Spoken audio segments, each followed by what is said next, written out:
Thank you. Thank you for the opportunity. And thank you, my dear fellow artists and associates, for this opportunity.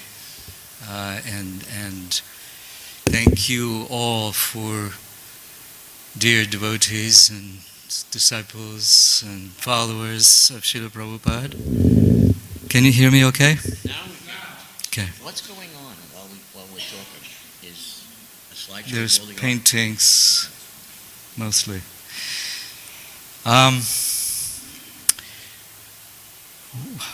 Where does one begin? And I think it's good to begin at the beginning. We had a little taste of that beginning with Srimati,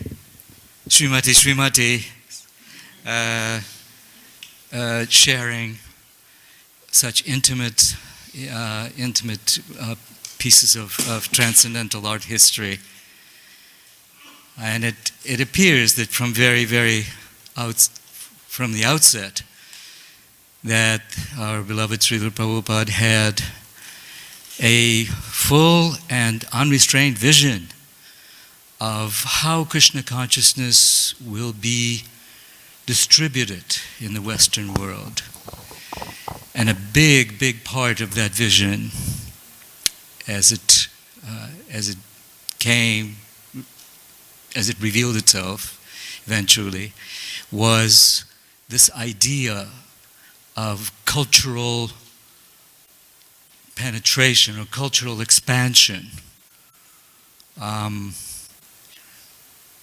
of the earliest forces for establishing Krishna consciousness through the popular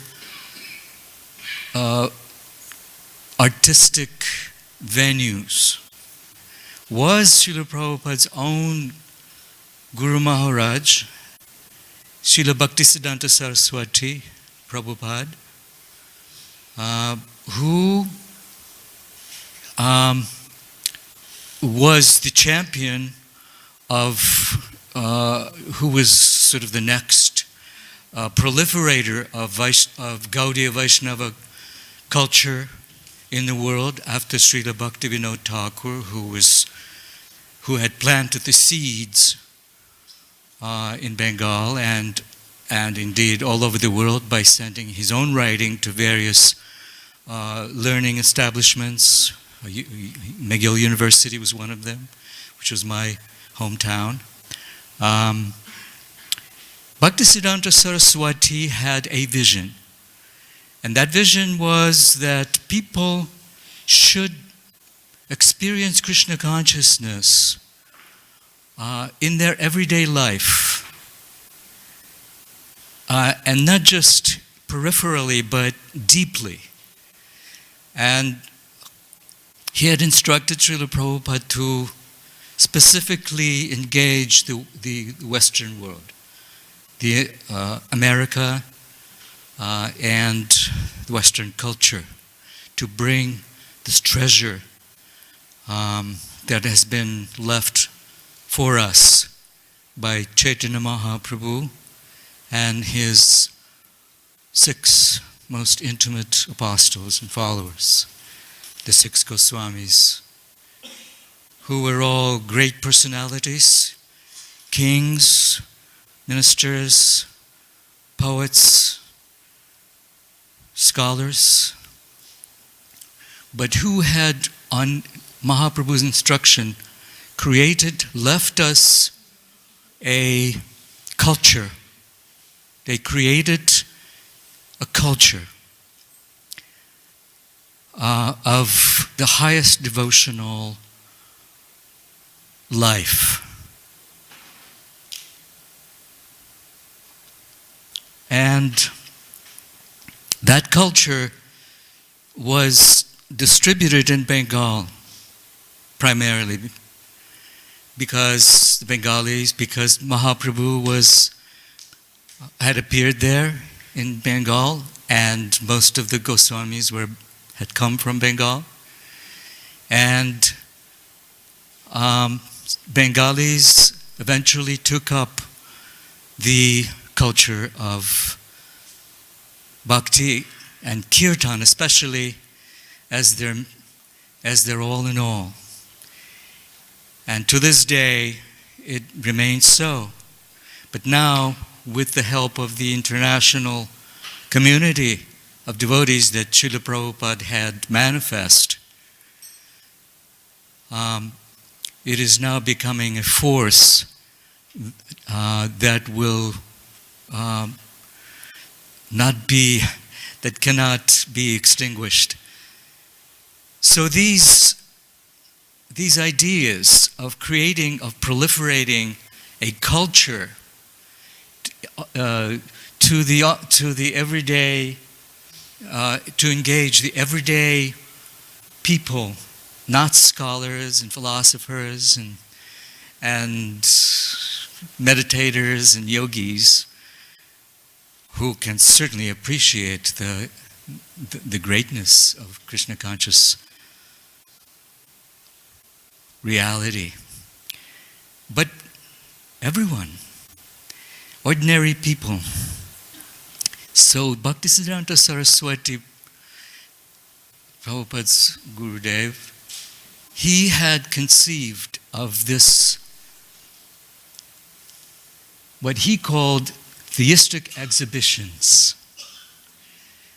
Theistic exhibitions are essentially public displays, dioramas, if you will, in modern parlance, that take the content, the most intimate and most deep and philosophically rich and revealing content of the Bhagavatam, of our foundational culture and philosophy, and make it real. Let people actually experience it directly with these dioramas. And in these dioramas, one can actually make, as Srila Prabhupada himself said, he said, without reading books, they will understand everything. Which means that without reading the books, they will actually be reading those books. Because what's in those books is incomparable wealth of spiritual knowledge, spiritual realization, spiritual fulfillment, and liberation. So, this was the beginning. When Srila Prabhupada came to us, to the West, and began his chanting work, his preaching work, his reaching ordinary people. Some of them had come from the lowest levels of human culture at that time. We're talking, Lower East Side. We're talking, New York, Bowery. This was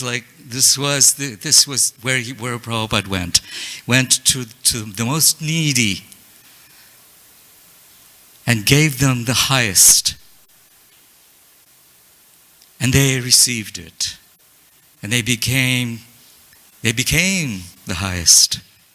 They became the best servants. They became Prabhupada's intimate followers and loving disciples. And one of the earliest such devoted servants was our beloved sister, Srimati Jadurani, who is not here with us today. And we miss her presence, we miss her beautiful words, her loving expressions of Srila Prabhupada, and her earliest realizations about the purpose of transcendental art, as Srila Prabhupada himself called this work. this work of visualization of the transcendental reality. And it is such a revolutionary idea that it was not understandable to those who became first engaged by Srila Prabhupada in this task. I met Jadurani first time in Montreal. Before there were many temples. There was New York, there was San Francisco, there was Montreal. After that came London. And after that, other centers began to proliferate. But Montreal, interestingly enough, was one of the few first. And really, we could say that the seed of transcendental art was established in Montreal. And Montreal is where I first heard of Krishna consciousness, and interestingly enough, was even living on the same street where Srila Prabhupada was staying for a while, and inconceivably, mysteriously, did not meet him at that time. I was literally living across the street from Srila Prabhupada's apartment, and did not meet him at that time. That is another story, but I wanted to say something about those early days and how it all began and how all of this transcendental art movement appeared and how it started. And of course, as I said, it really, in all honesty, began with Srimati Jadurani. In fact, she was painting on the floor of the very first apartment where Srila Prabhupada was staying. And she has written so much beautiful memoirs in her book that are really, we cannot wait to see that book come out and to be enjoyed by everyone who is aspiring to know something about transcendental art and about Srila Prabhupada's beginning of that movement. However, we do have with us today someone who was with Jadurani and who was one of her first, we might say, assistants, perhaps, but at least certainly associates, and who had, even before I was able to join that effort in my small capacity at that time, was already working with Jadurani in Boston, and that is Srimati Rukmini. So I'd like to turn over to her. Hare Krishna. Actually, I really shouldn't even be sitting here. I'm not one of the BBT artists. I never painted any painting that was ever in one of Srila Prabhupada's books. Shall I remind you? Yeah, remind me. The painting of Krishna returning and Balaram returning with the cows, which was recently published in the 2017 calendar, ISKCON calendar, art calendar, and that was the very first painting that I saw. I just want to let you know It was that published in Krishna book. I have the mic to be able to pass around as a panel discussion, which is how we will continue this morning. So, please. Well, there are a few points I'd like to share. mostly about Bhardraj Prabhu.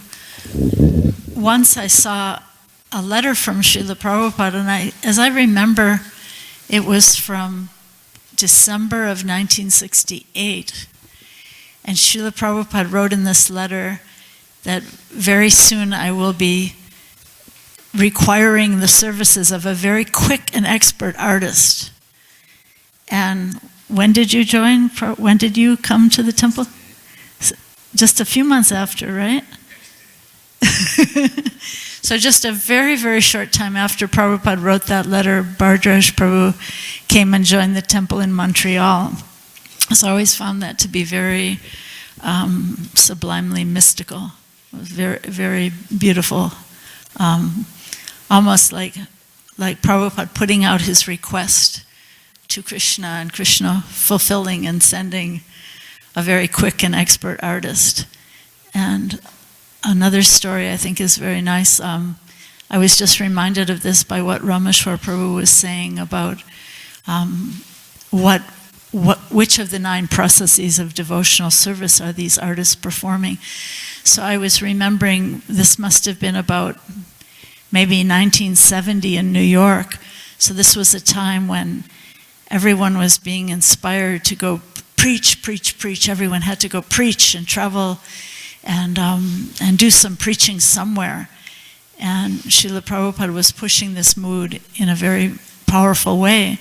So at that time, Kirtiraj Prabhu was going to Russia. And Bhardraj he speaks Russian. He lived in Russia and he speaks fluent Russian. So he came to Srila Prabhupada in his quarters and said to Srila Prabhupada, Prabhupada, I want to preach. I want to go to Russia. And he was very inspired. And it was so interesting because Prabhupada was, he was just, how can I describe his mood? He was just very discouraging, uninterested, just sort of, looking at things on his desk and not really inspired to receive this news that Bhardraj wanted to go preach. And so Prabhupada said to him that the work you are doing is preaching. And he said, preaching means to describe Krishna's activities. So that is what you are doing. You are describing Krishna's activities by your painting. So that was a beautiful exchange. And there's one other kind of funny story that I'll mention. That so Prabhupada came to Boston, and he looked at our paintings. I was never a very good painter, and Prabhupada looked at Bhardraj's painting, he looked at my painting, and very quickly summarized. He said, the husband is better. It was funny.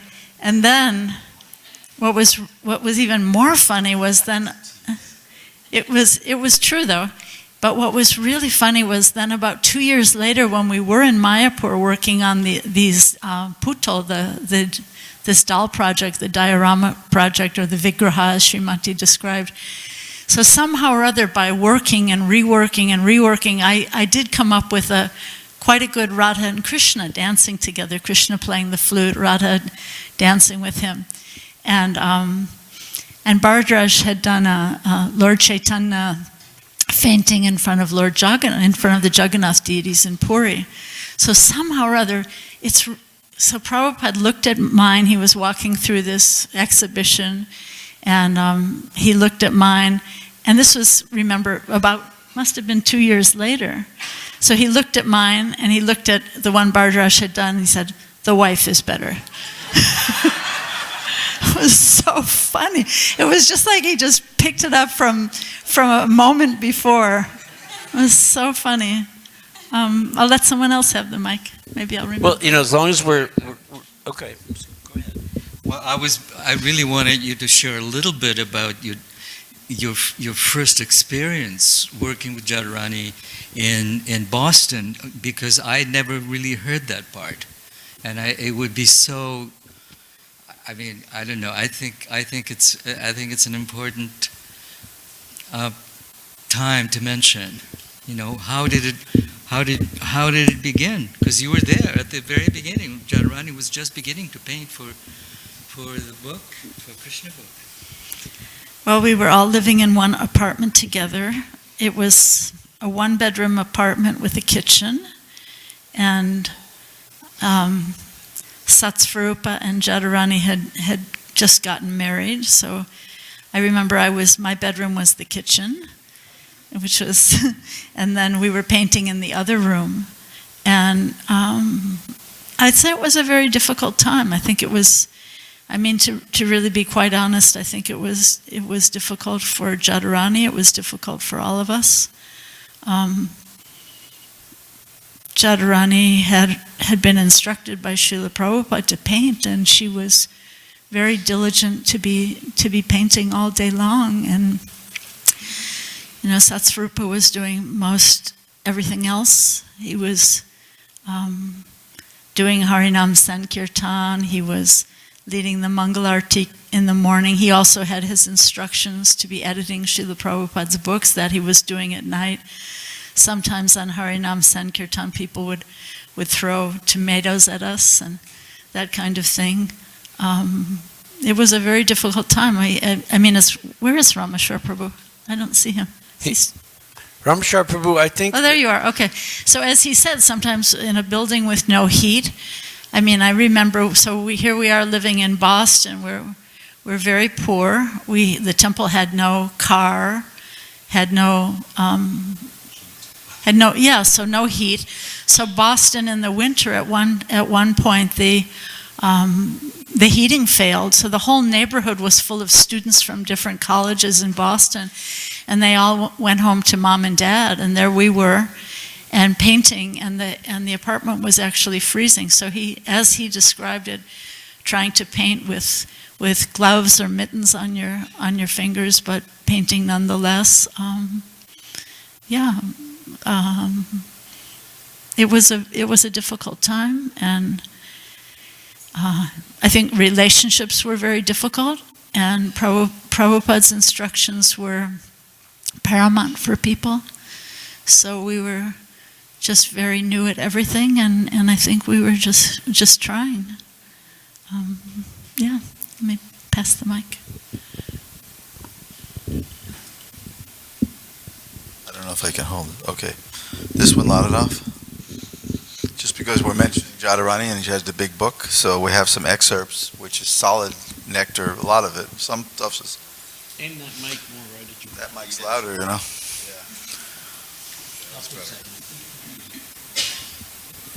Hare Krishna. Just come sit here. So Jadharani compiled a book over the last 31 years. Hasn't been able to print it, but I got some of it here. Okay, so she was able to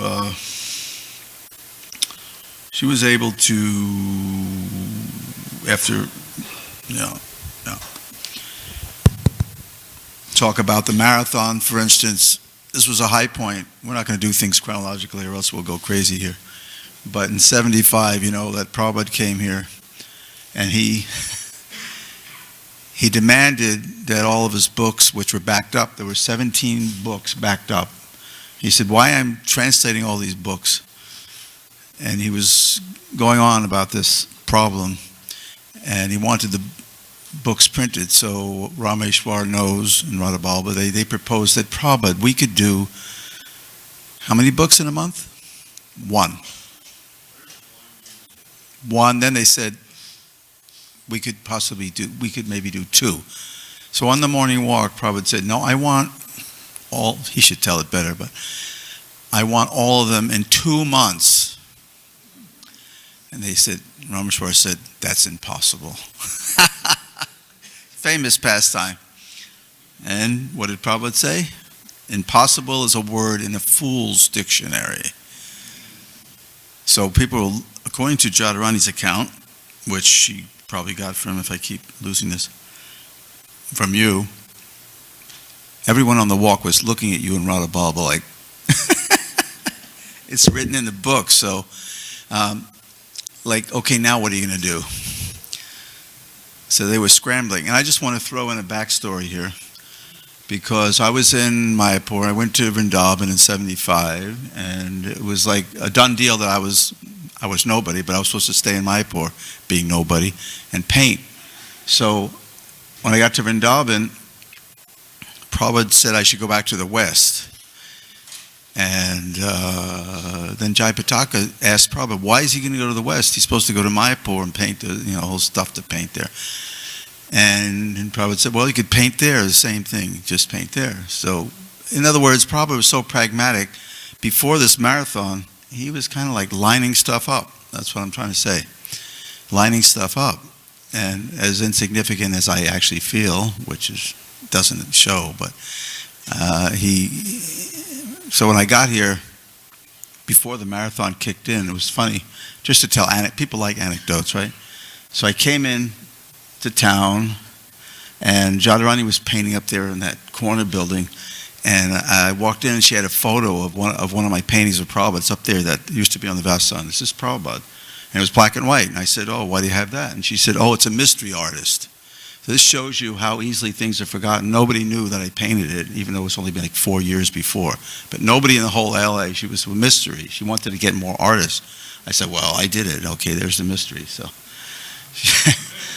so I remember the day that the press was coming here. I think the artists were here first, right, Rameshwar? And Siddha Swarup was here, interestingly enough. And they were putting curtains up in all these buildings. And Rameshwar was not a sannyasi. Huh? Doll makers, well, okay. He's always putting a plug for the doll makers. No, I was we're talking. The doll makers were here, right? They were here first. Before the press. So the press came. What? Oh, yeah. You got to have a mic. We were actually invited to have banter. No, but you should have a mic for the banter. To have the banter, you need this mic to pass around. Give the mic. Sorry. So just signal me, and I'll hand you the mic. This pastime will be forgotten, but Rameshwar might remember. So Siddha Swarup happened to be here for some reason, and I remember Rameshwar was so happy and ecstatic that the press was moving here and the curtains were going up. I think Manmohini was putting up curtains to somebody. Am I wrong? Anyway, and you were about to slap Siddha Swarup in the back, but he was a sannyasi, and you just got this close to his back, and you realized there was no etiquette in that. It was really a bad thing to do, and anyway, you were so happy about the press moving here. And he's so enthusiastic. 1 second. Let's hear it. How would everyone like Rameshwar to sit up here so he can banter? How many people? Let's hear it for Rameshwar. Rameshwar Prabhu, please take your place so we can argue some more.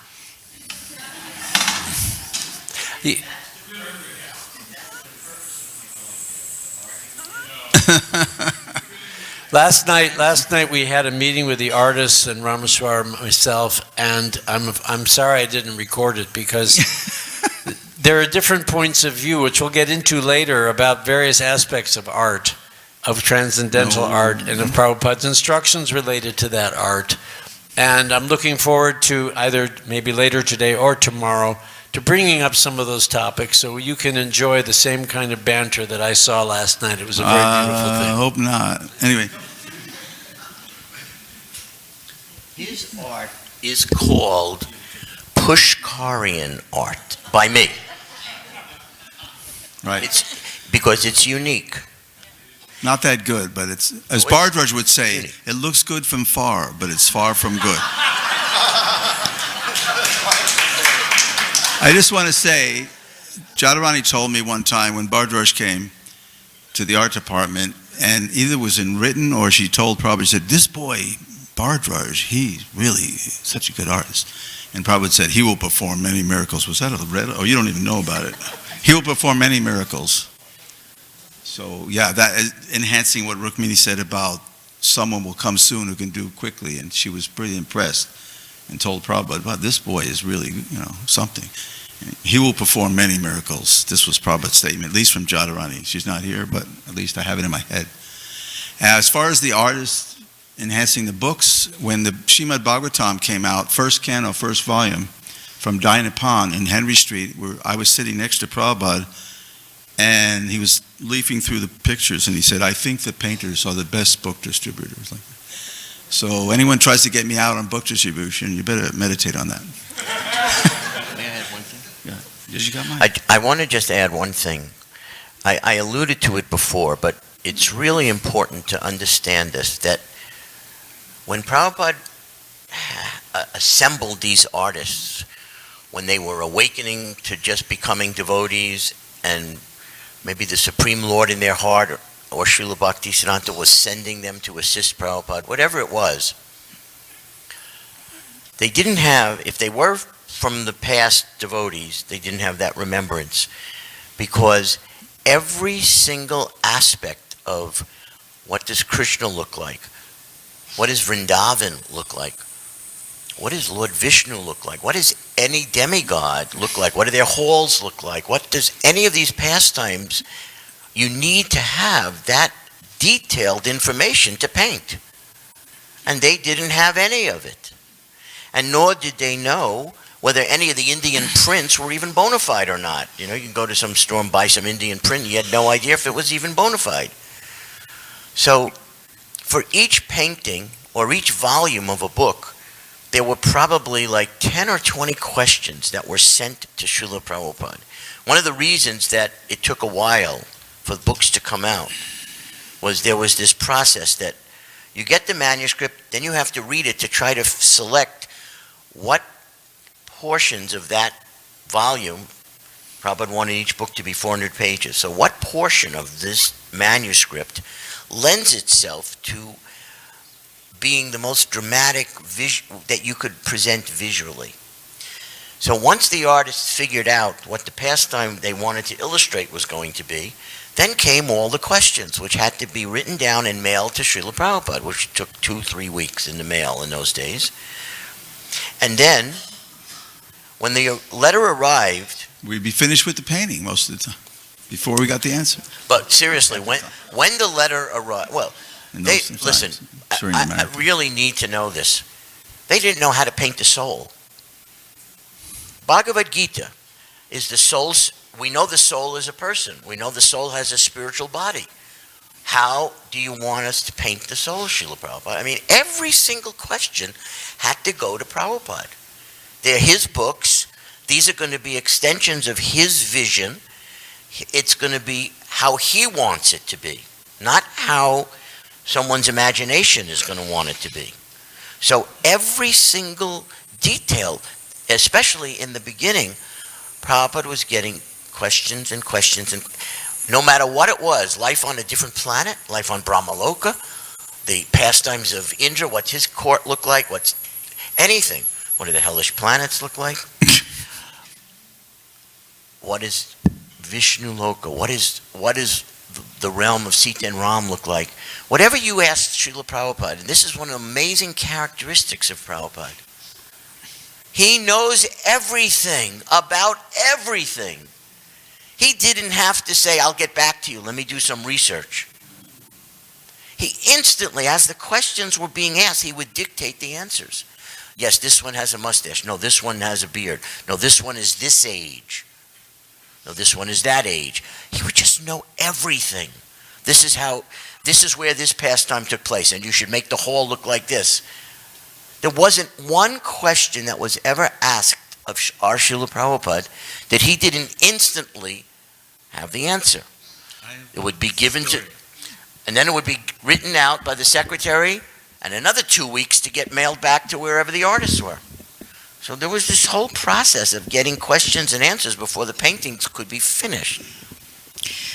So my very first painting that I was instructed to do by Srila Prabhupada for Krishna book was Krishna seeing the universe. Mother Yashoda seeing the universe in Krishna's mouth.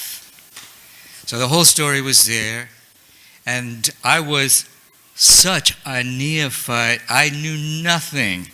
My engagement came as a complete surprise and shock to me when Prabhupada in Boston suggested that I can come and paint for the books. I never even imagined that a question would come up. But he asked me directly, and with all fear that was clutching at my heart and throat, in spite of that deadly fear, I said, yes, I would, Srila Prabhupada. So then the work began, but he immediately gave me an assignment. At that time, we left Boston to go back to Montreal because Montreal was my home, was our home at that time.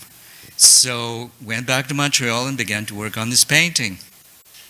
But before I could even begin, my mind was a complete blank. I had no idea what to do. I had no idea where to begin, how to even begin to show it. It's a great story. It's a beautiful story, very profound story, very complex and conundrumifying story. But where do we? How? Where? So I wrote a letter to Srila Prabhupada asking. I said, I have no idea what to do, how to begin. So Srila Prabhupada sent me back a little picture. It was actually his own little drawing. It was yay big. Do you still have it? No, do you? It was one of those things. And it was to my surprise, instead of trying to describe it, Prabhupada just sent back a little picture, said you should do it like this. And what was the picture? It was 2 stick figures. I kid you not. Prabhupada drew Krishna as a stick figure, Mother Yashoda as a bigger stick figure leaning over the little stick figure. And above Krishna's mouth, Prabhupada made a balloon, like in comics, blah, blah, blah, blah, blah. And inside the balloon, Prabhupada made little planets and stars that he marked, and he said, do it like this. And it was such an amazing revelation, because it was as if the doors of heaven were opened. And I realized that everything that I needed to know would come, and Srila Prabhupada would basically empower the humble servant, the ignorant little, striving person to do his will, to show that through this person, Srila Prabhupada would reveal his vision. Not that he was imposing his vision and saying, do it like this, but he was empowering. Because obviously, I wasn't going to do a little stick figure. Everything became clear, is that Krishna would reveal himself by the mercy of the spiritual master, by the mercy of the Guru. Everything becomes known.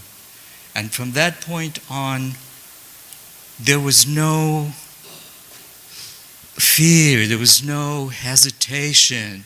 I mean, who are we, to take any credit for the work that we do? I mean, we may take pride in our, determination to keep working or whatever, But really, it was all coming from Srila Prabhupada. Everything, whether it was conscious, subconscious, unconscious, what you see, everything that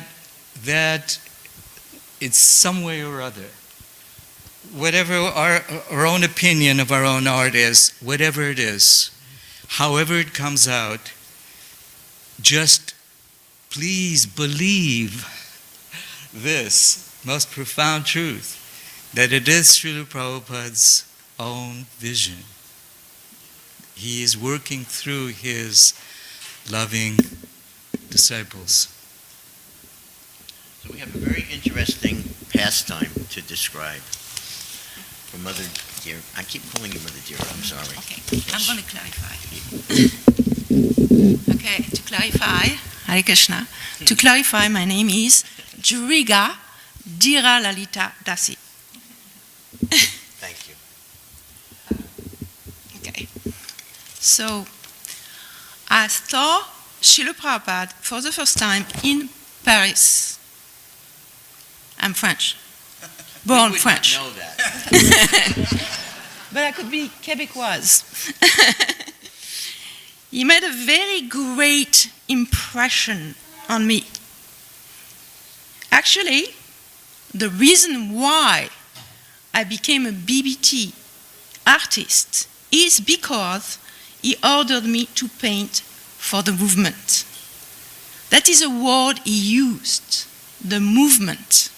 So it is 1973. I visited the temple maybe a couple months before I actually joined. And I painted, before I joined, I painted little portraits of the disciplic succession. Srila Prabhupada, Srila Bhaktisiddhanta, Srila Gaur Kishore Das Babaji, and Srila Bhaktivinoda Thakur, all the same size. And then Yogeshwara invited me to meet Srila Prabhupada. So I brought those portraits. And this story I only shared personally. I never shared it in a big group. So today is a big day. What happened is something mystical happened. I was not the type of person who sees aura or, has vision or whatever. But I approached Srila Prabhupada. Srila Prabhupada finished a meeting with some book distributors. They all left, and it was just me, Srila Prabhupada, and Yogeshwara. I did not know a word of English, even though I spent 7 years learning English in school, but all they teach you is to speak Shakespearean English. So I could not express myself, neither did I understand Srila Prabhupada. So Yogeshwara was translating. So I stepped forward and offered Srila Prabhupada the gift. It was a gift. And Srila Prabhupada, time stopped at that moment. Everything just went, like, in those movies where everything is slow, like that. And Srila Prabhupada took his cup, silver cup, took a drink, put it down, put his hand out, and when I handed him the pictures, I really felt that I was entering a different world. He belonged to a different world. He did not belong here. And he took the pictures and he turned to Yogeshwara and said, "She is very qualified." And I thought, who is he talking about? Because my pictures were not that great. And I was very new. Then he turned to me and he said, do big paintings, he used the word big, paintings for the movement. And I was very new. So he said the movement. At the time, I was too new to understand what he really meant. Then I had asked Bhagavan to take initiation. Bhagavan was a GBC in France at the time. And Bhagavan told me, no, you're too new, you don't know anything. You're not going to take initiation tomorrow. Well, next thing I knew, Srila Prabhupada gave me initiation the next day.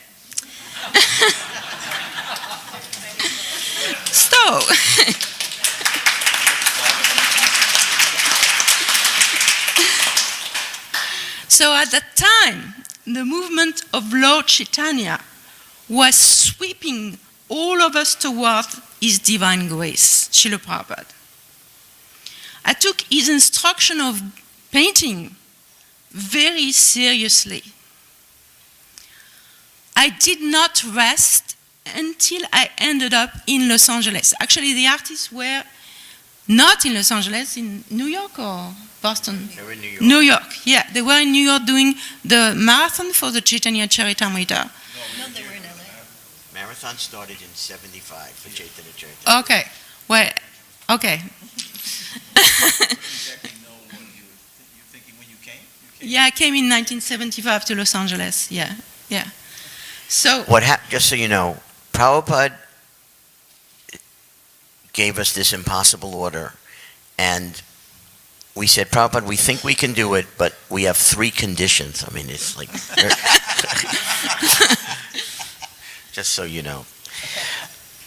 The first condition was, Prabhupada, you have to stay longer, because our Sanskrit department is going to have to now turn themselves into the Bengali department, because Chaitanya Charitamrita is not written in Sanskrit.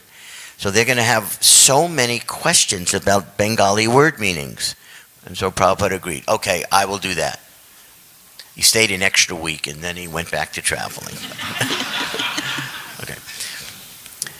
The second condition was, Srila Prabhupada, we don't have, even in ISKCON Press, the ability to do this marathon.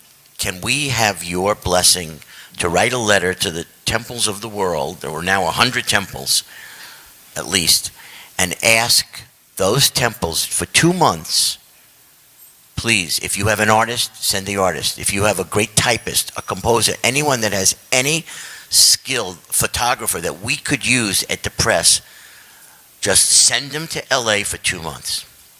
And Prabhupada said, yes, you have my blessing, you can send out that letter. That's how we got her. not exactly, because That's how I Bhagavan Das at the time was a GBC, and he did not want to let me go. No, he did not. So I think it took a year. I had to collect my trip exactly 10 times. Wow. And 10 times. 10 10 times. times the ticket. Yeah. And then finally I got to Paris because I was in Switzerland. So the temple president in Switzerland didn't want to let me go. Bhagavan Das didn't want to let me go. So I arrived in Paris, and here I am in Bhagavan's office, and I tell him, okay, so I'm going, right? And he goes, no. So I just didn't say a word. I just walked up the stairs, in Rue Le Sueur, there were some steps. And Bhagavan ran after me, he said, you can go. I don't know what expression I wore, but he just got scared. He said, you can go. 1975 was about this marathon. That's what happened. 1975. Now, I just want to tell you what the third condition was, and then we'll go back to your story. The third condition was about the artists. I said, Prabhupada, Srila Prabhupada, we cannot write the questions to you. We're going to have 1 million questions. You want us to do 17 books in 2 months. I know you hate this, but I have to be able to make a phone call to wherever you are in the world. Get your secretary on the phone, read him the questions. He has to run into your quarters, and we need you to drop everything, answer the questions, and then have him run back to the phone and call me day or night with the answers. And Prabhupada reluctantly said, all right. And for that marathon, every artist's question was handled for the first time by telephone. And that's how this marathon began, with those Prabhupada agreeing to those conditions. Mm-hmm. Yes. So I kept on. Excuse me, there's one artist that we're seeing at the back, Kanchan Bala. You should be up here. Please, if someone could bring another chair, because she was one of the earliest, most enthusiastic. She can have my chair. I shouldn't be sitting here anyway. Ribo. So finally, I made it in Los Angeles, ready to serve His Divine Grace with painting for his books. Now that I look back at myself and the consciousness we all had at the time, and maybe I should just talk for myself, I would conclude that we did not paint anything. Srila Prabhupada painted all the paintings himself. He was sent sketches, like it was discussed before it went on the canvas, and would revise everything. So except for the Chaitanya Charitamrita, obviously.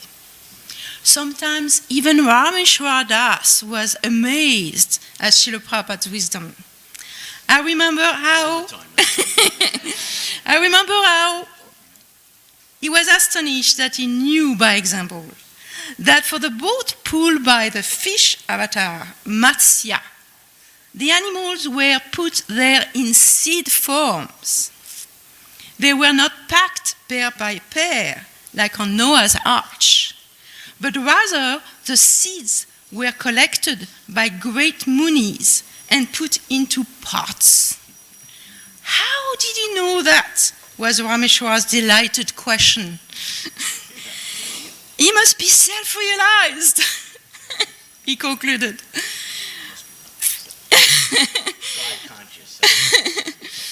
Yeah.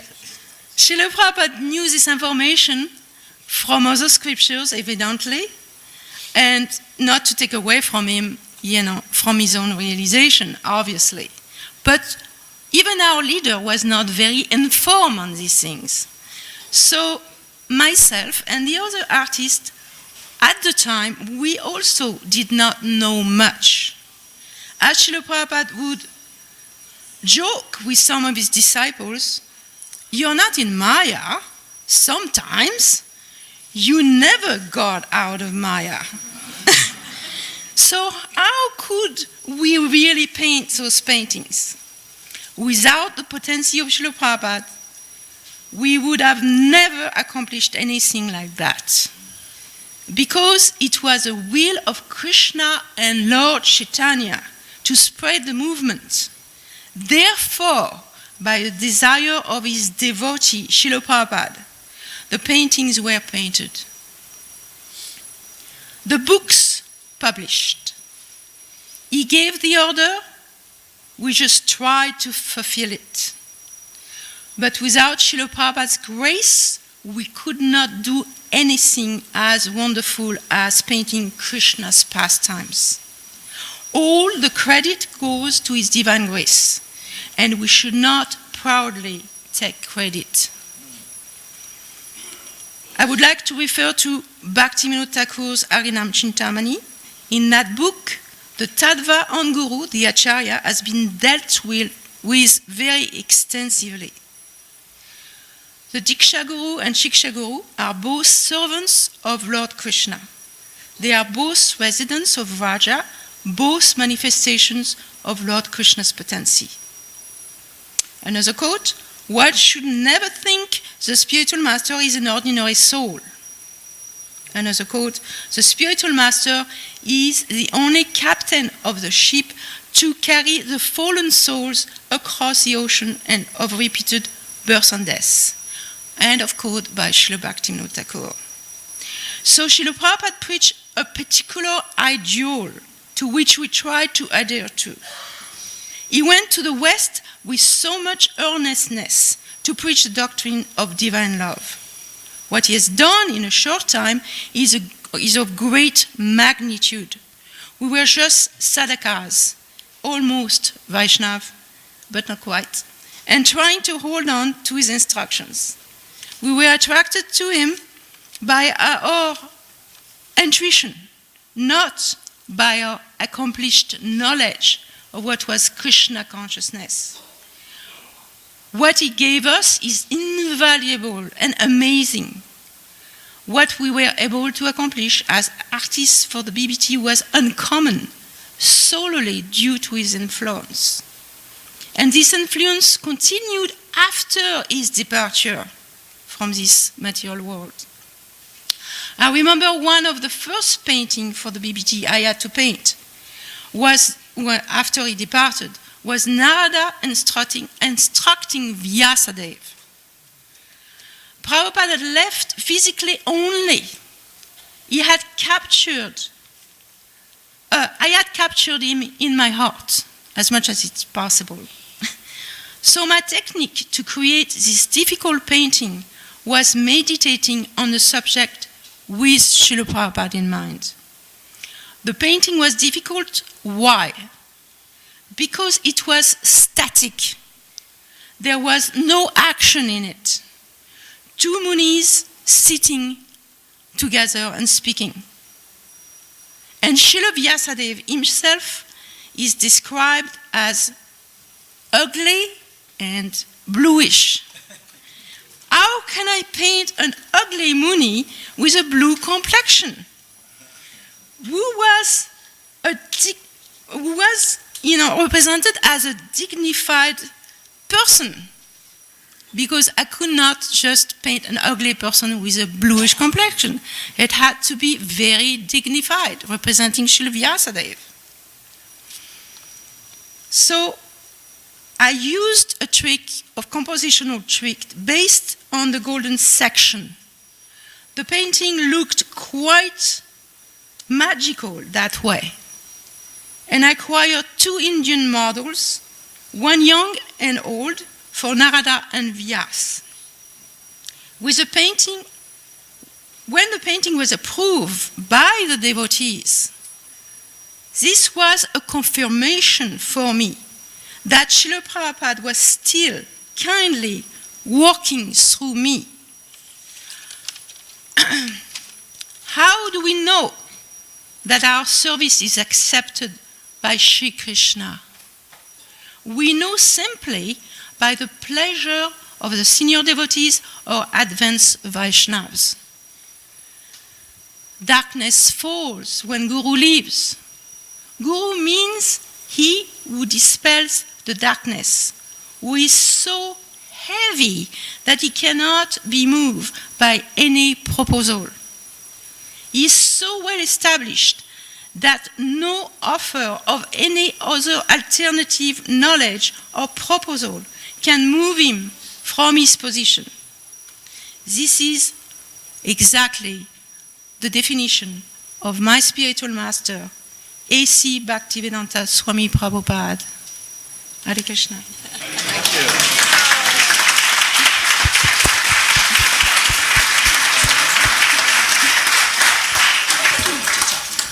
you. We're going to hear from who I call the divine couple.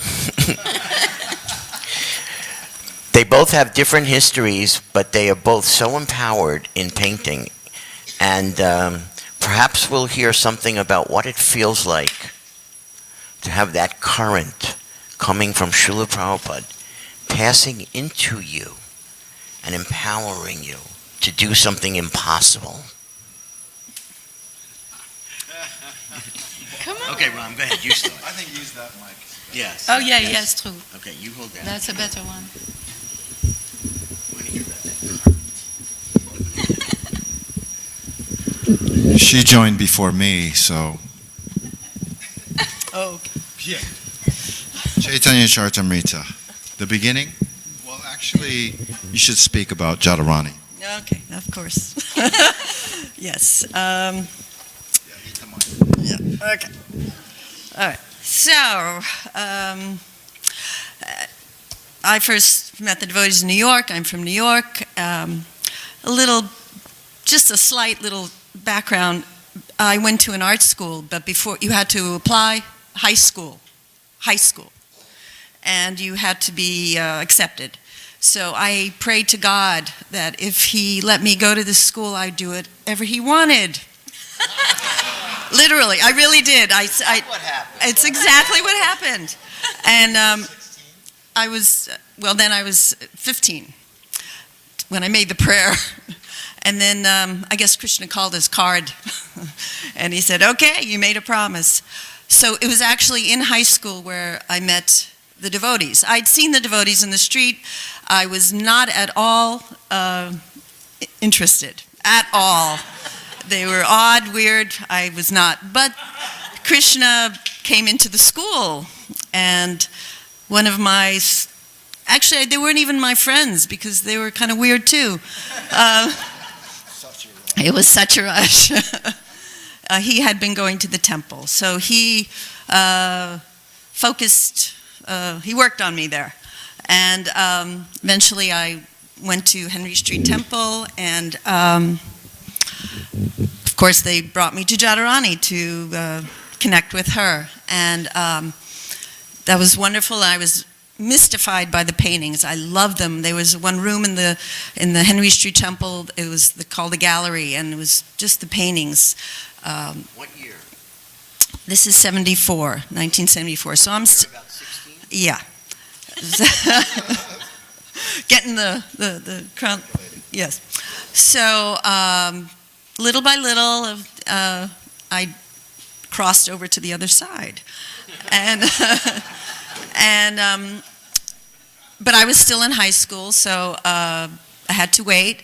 And in the spring, Jadharani was telling me that the artists were leaving for Los Angeles, going to be a big department. You should come.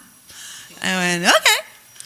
And so I promised my parents I would finish school. I finished high school and bought a ticket to LA and was picked up by the Sankirtan van, I guess. And they dropped me off at that last room upstairs at the BBT, and there was Jadharani, and this is 75 already. And she said, "Are you hungry?" And I said, "No." She said, "Good." And she handed me a paintbrush. And I saw nothing, no other existence except, because that was the Chaitanya Charitamrita in the midst of it. It was sort of the tail end, but it was madness, actually. And so I was still 17. So I was thrown into this storm of activities, storm of devotion, storm of chaos. Here, do it. And, in listening to everyone's description, and of course Rameshwar's talk, and it brought me back to that time of what I was thrown into, this intensity that was, it was challenging, but it was also amazing. It was this storm, and you're caught up in it, and you want to do it, but it's so hard, and we were up all night, and no sleep, and 5 minutes for prasadam, and just keep painting, but it's like this dream now of, we did that, I was a part of that. I got to be a part of that, and I'm forever grateful that I have that. I guess I felt after that I could do anything, but like you said, who was behind that? It's a good thing to remember that Srila Prabhupada was behind that, that energy, even that we could do it. I don't know if you can imagine. You read something and now make it manifest visually on a canvas, and then there's the added pressure that this is going into Srila Prabhupada's book, and you don't want to ruin it. And there's so many pressures on one. At 17, yes. So many factors are working at you, and but it's wonderful because you're forced to pray. you're forced to chant and pray a lot. And then I think Prabhupada comes and helps. And Krishna comes and helps us to serve the Guru and fulfill his wish. So it's a whole dynamic that's happening that's mystical, very mystical. And then even now, sometimes I look at paintings that were done then and now as well. And it's almost a detach. I think if you asked any of the artists, I think they might even relate with this. Like almost, who did this? It's a very kind of a little, what's a good word? Mystical. How did your painting come out of you? Yeah. Like I look at it and go, I remember it. I remember doing it. I remember working out the fingers and this and that, and the technical part. But then it's you didn't do it. There's a sense of that, and I know it sounds a little strange and kind of woo-woo, but there is an aspect of it, a mystical aspect of it, that. It was just via media. Via media, yeah. Can I say Yes, you can. Yes, please do. on that? Just what? Oh yeah, get it. Just on that subject, because Bardroj and I had a really good talk with Prabhupada in '75 in the Lotus Building, and because we had to discuss art, and mostly it was Bardroj and Prabhupada, and I was sitting there, and at one point, Prabhupada was doing most of the talking, asking about these. You remember, right, Bardroj? He was asking about the Kirpal Singh paintings and how much money was spent. So many things. How to decorate Mayapur. Can't. It's a lousy mic. Is it good now? All right. Forgot. So, yeah, we were discussing with Prabhupada in '75 in the Lotus Building in Mayapur. And I got called in because I did a Bhakti Siddhanta Prabhupada painting, and he liked it. And Bardroj was there because he was talking to Prabhupada about art in general in Mayapur. And the subject of not thinking you did the painting, and Prabhupada had a lot of mystic power. He didn't usually, well, he always showed it, but sometimes he would just you'd notice it. So at one point, at the end of the discussion, and we were sitting, the only ones in there, and Prabhupada looked at me and said, so you did this painting? The painting was right behind me. It's theoretically still there, of Bhakti Siddhanta that he liked. And he said, you have done this painting in my Guru Maharaj? And as soon as he said it, I absolutely did not think I did that painting at all. In fact, I was like, wow. Prabhupada just zap your abhiman, your whole false ego would just dissipate into 2 trillion, it would be annihilated. And he didn't do it without even trying. You did this painting? And I just kind of shrugged and went, yeah, wow. I just got relieved of my false ego for a few seconds. I don't know about Bart. I just want to echo this very briefly. Today, if someone were to ask me, how did you plan out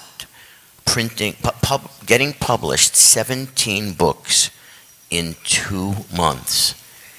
My answer will be exactly what it was in 1975.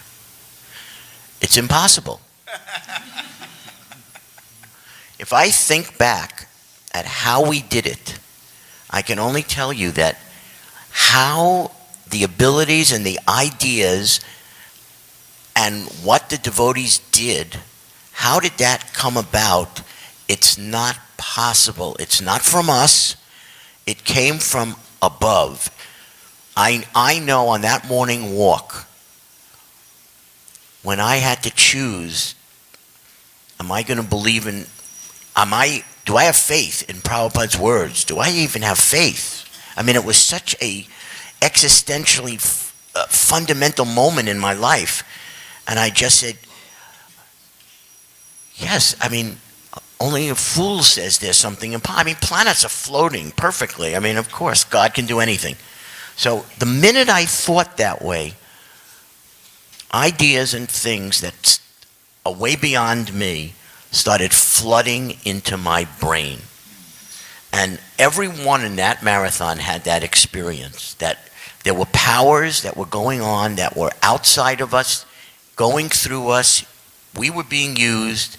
And I'm telling you, if you tell me how can you plan 17 books in 2 months today, I don't have an answer for you. It's not possible. It's not normal. With 7 paintings in each book, times 17 books, I mean, it's just not possible. And yet it happened by the order and potency of Srila Prabhupada. That's our Prabhupada. That's our Prabhupada. And just before we hear Ramdas tell amazing stories, I just want to tell you one more thing, because you mentioned that you came in the middle of the storm. Yes. So I want to give one quick story about that storm. It was about the 7th week into the marathon, 6th week into the marathon. No one was sleeping. You would go into the press building and you would find artists unconscious, draped by their easel. And my job was to sneak in when not wake them up. My job was to see, is anyone still awake? And then take the painting off the sleeping artist's easel and bring it to the last artist who was still awake. Let them do something, and then bring it back to the sleeping artist's easel. Now, this was part of what I was doing during this marathon. So one day, the storm reached a high level, at intensity. So I was in my office with Radha Balava, and Prickett had woken up. Prickett, this great, amazing artist. I mean, you see his paintings. He had woken up and seen that the painting that he had been working on had been altered by Jadharani. And he did not blame Jadharani. He knew exactly who to blame. And he was like, at this point, this is like after 6 weeks of no sleep, barely eating, your emotions are at the most intense level that's not human. We were going through it. And he comes looking for me. He's going into every room looking for me. And when he found me, his hands curled into fists. He's standing at the door. And I remember this so vividly because I was seeing it in slow motion. I didn't move. I'm sitting in my chair, my feet are on the desk, and as soon as his hands turned into the fists, like an insanely raging bull that is so much bigger than me and could destroy me in a second, from my door to where the chair of the desk was, couldn't have been more than 10 or 15 feet. So at a full charge, he charged me. And I'm seeing this in slow motion. I'm not moving. I'm just like, this is not even real. This is like amazing to me that this is happening. And just as he was about to take my head off for doing that to his painting, something from Prabhupada entered into his heart. And he was in full charge, so overcome that instead of reaching my face, he dove and grabbed onto my feet. Full dandavat, and he was crying.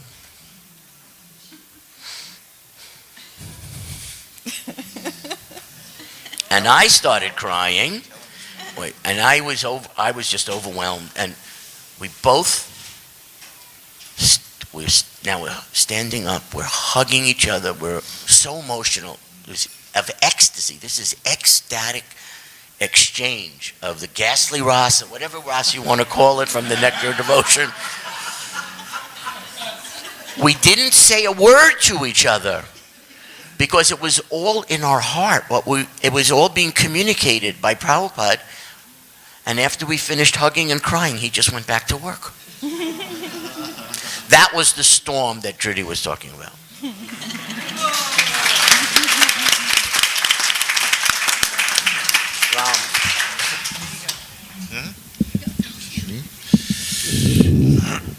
Okay, you should go next. You're senior. Yeah. Well, I didn't catch that one because I came right after that.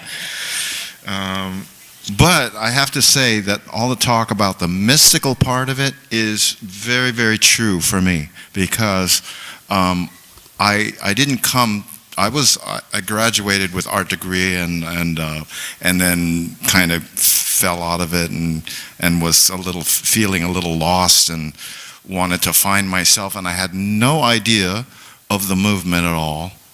But being raised as a Catholic, I knew about prayer, so I was always praying to God to please show me the way, right? And so that went on for a while. Eventually I read this book and that book, and it talked about Bhagavad Gita, and so I got a Bhagavad Gita. It wasn't Prabhupada's Bhagavad Gita. And so I used to carry it around with me, and I never heard really about the movement, about chanting, about kirtan, or any of it, about the amazing culture. I had no idea. So I was playing music, and I was coming back from Las Vegas. I was playing Vegas, and my house is in Orange County. So I was coming back, and I went to the bus station. I was on the bus, and I saw a first canto on the chair. Somebody left it there, just a first canto. And it struck me as, this is the same thing that I'm looking for some reason. It wasn't Bhagavad Gita, but I thought, okay, this is the same thing. So I started looking at it, and the paintings were like from some ancient thing. I had no idea that they were recently painted. I just thought, must be some ancient thing. And then the devotee finally came up to me, and he was on his way to Laguna, and we started talking about the book and how wonderful it was, and you have an index, and you can get any information you want. And so I was completely captivated by that. And then it took a little more time. Eventually, I got to the point where I was distraught, praying to God that please show me a way. I had no idea. And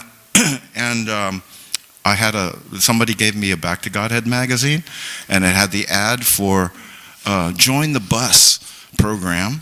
You can learn, in 2 weeks you can learn Indian music and all this stuff, and I thought, great, I'm going to join the bus. I had 2 weeks in between one engagement and another, so it's a very mystical situation. And so I called the number, and they said, oh, you're in California, this is Miami or something, whatever it was. And I said, oh, I wanted to join this bus program. And they said, well, Laguna Beach has a bus right now. I think it's in Laguna Beach.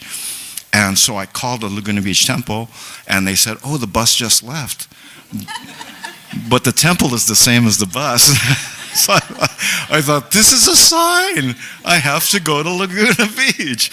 So I took $20 and I got on the bus and I went down to Laguna Beach and knocked on the door. Door opens. It was Donavir. So he had just started the Bhakti program in LA, and he was there. And Jai Dwaita was there, and so many others.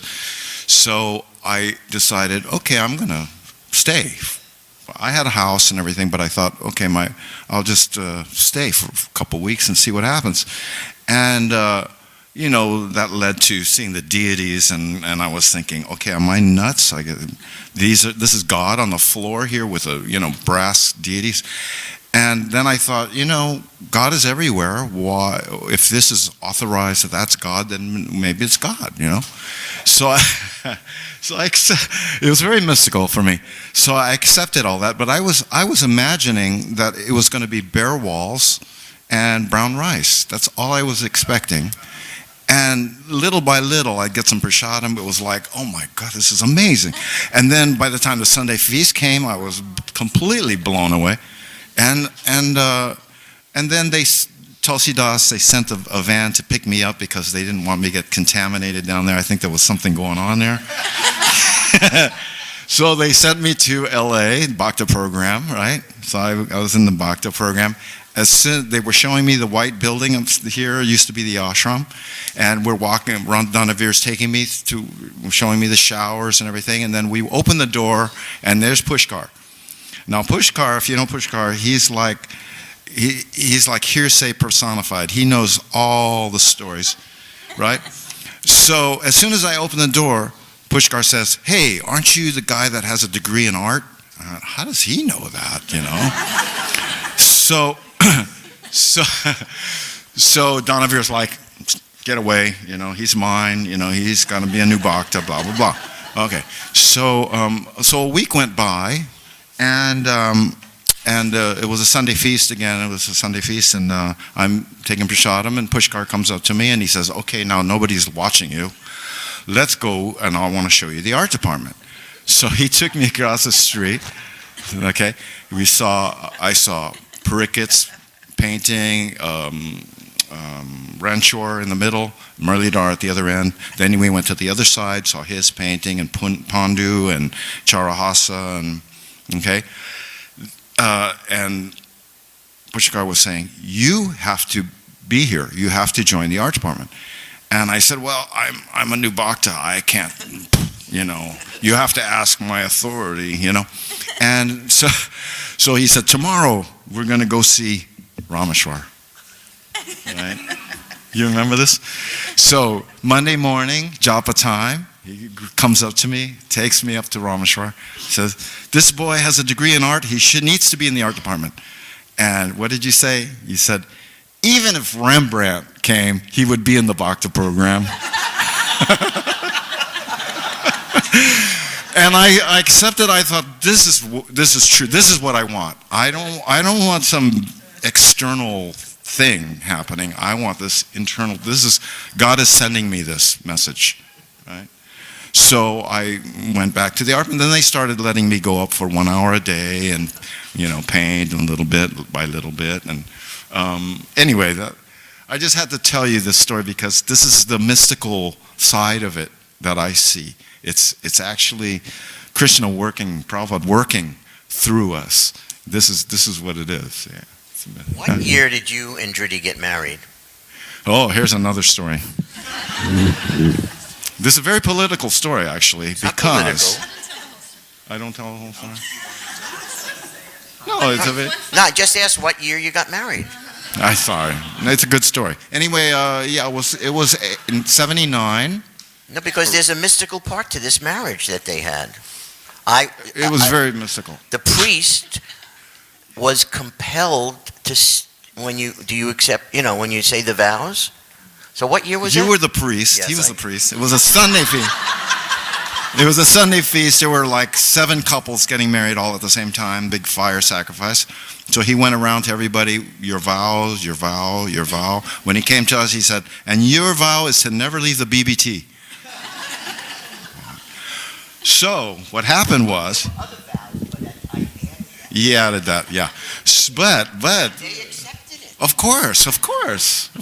But you don't know the whole story was that at that time when we got married, they were also looking at a villa in Italy, Villa Vrindavan, because some people came from that, and so I heard about that, and okay, and then because when we had talked about it, and when we first got together, and we wanted to preach, we wanted to go to Russia or something. That's what she was saying. We got to go to Russia. So I went to Rameshwar, and I said we had been working on Bhagavad Gita for 2 years. Okay, this is after Prabhupada left. We were going over Bhagavad Gita for 2 years.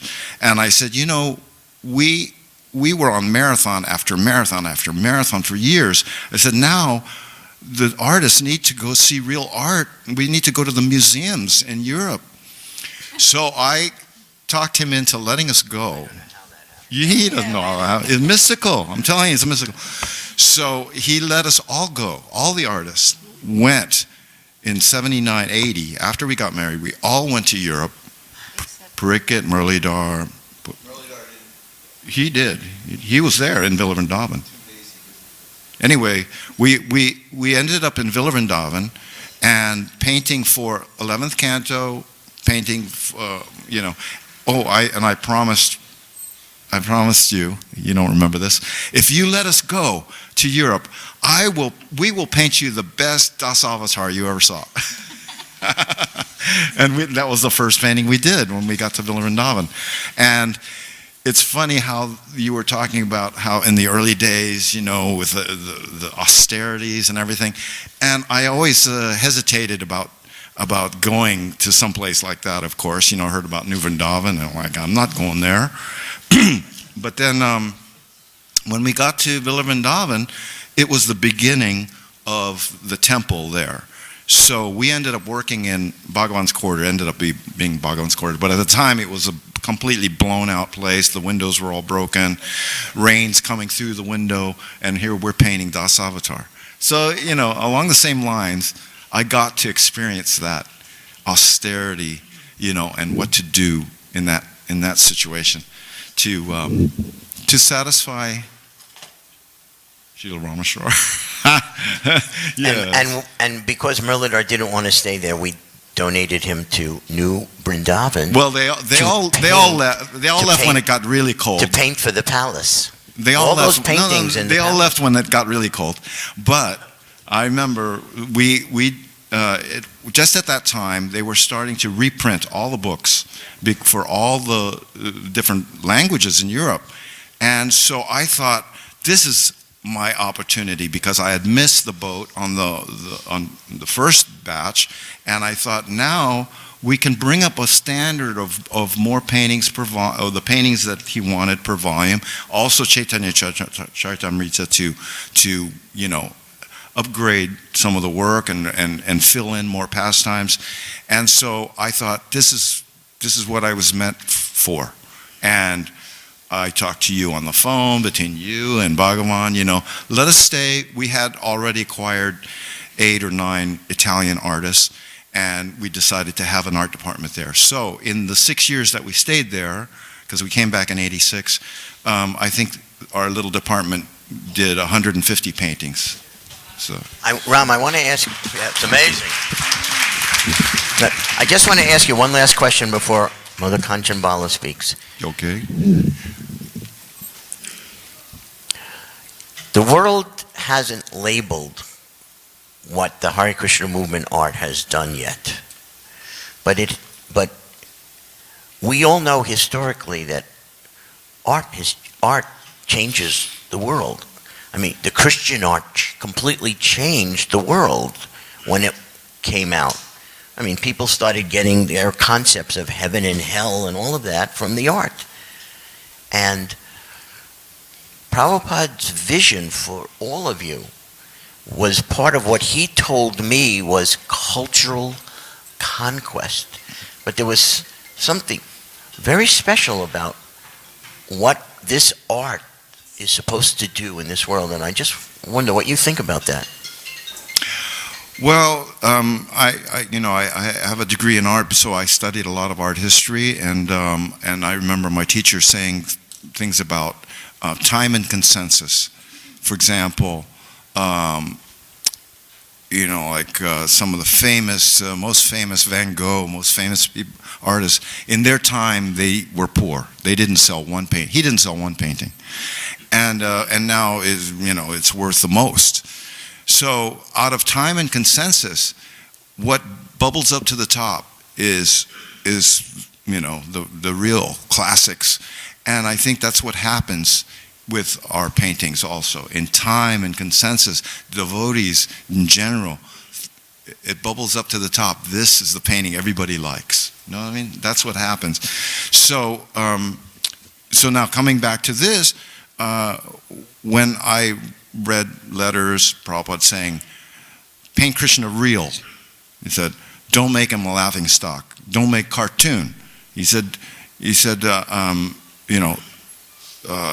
have to understand that Krishna is real. And I took that as, this is the difference with devotee art, as opposed to how many centuries of Indian art, When you look at all the Indian art, Prabhupada took that as, and he said, this is mythology. It's taken as mythology because for so many centuries, and also what I'm understanding is that when you get into Krishna art, you're getting into bhava, you're getting into rasa, you're getting into expression, you're getting into relationship that is not there in a lot of Indian art. It's not to be done in that what do you call it? Awe and reverence. Okay, awe and reverence, the deities, nice, but there's more to it than just awe and reverence, right? When you get into rasa, then when you get into madness, for example, the gopis seeing the tamal tree and going crazy, okay? I'm an artist thinking, how do you paint that? I mean, you can't paint somebody crazy. That's just mundane and it's bad. But to paint someone in ecstasy going crazy, like Lord Chaitanya in ecstasy, the face of Lord Chaitanya in ecstasy, how do you do that? We don't have, we have nothing to go by. We can use a model, but you can't, from that model, try to understand what is that ecstasy. It's a crazy ecstasy, right?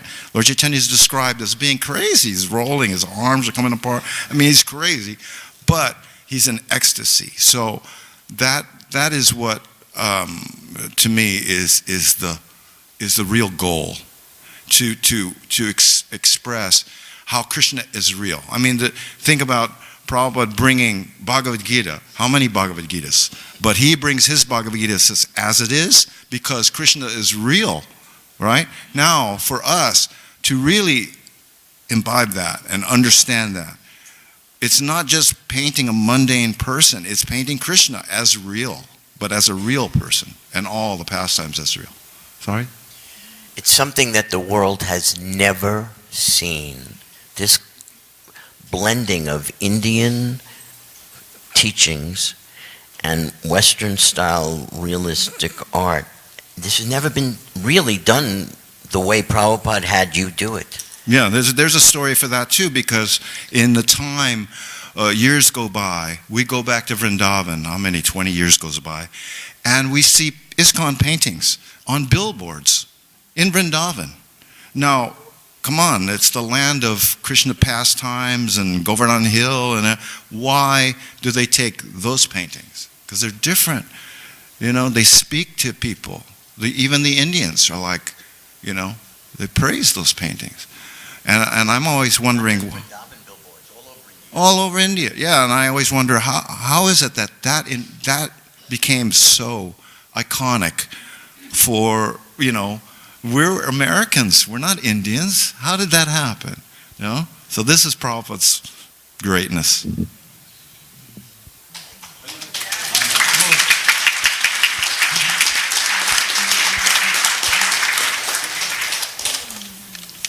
This is Kanchan Bala. She was there, I think, when Prabhupada landed in New York. You were there? No. Hare Krishna. Listen, Hare Krishna. She's very humble. Kanch and her husband are original ISKCON Press devotees. Original. Is Madhusudana here? Oh. Original press, vintage press devotees. Highest vintage. I went to art school with Madhusudan's mother in 1964, before there was ISKCON. Is that true? He knows it.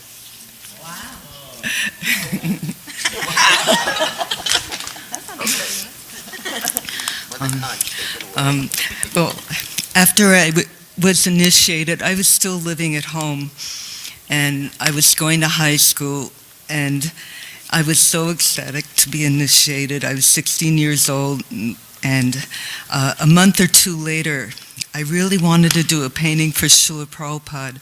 I went to a specialized art school in New York, so and I loved way back then to do watercolors. And so I was living at home, and in those times there was just Brijbasi prints available, so there was really nothing to go by.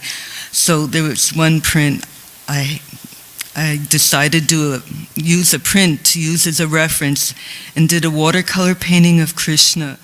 And Krishna was on the right side offering a plate of Mahaprasadam to a cow and petting it.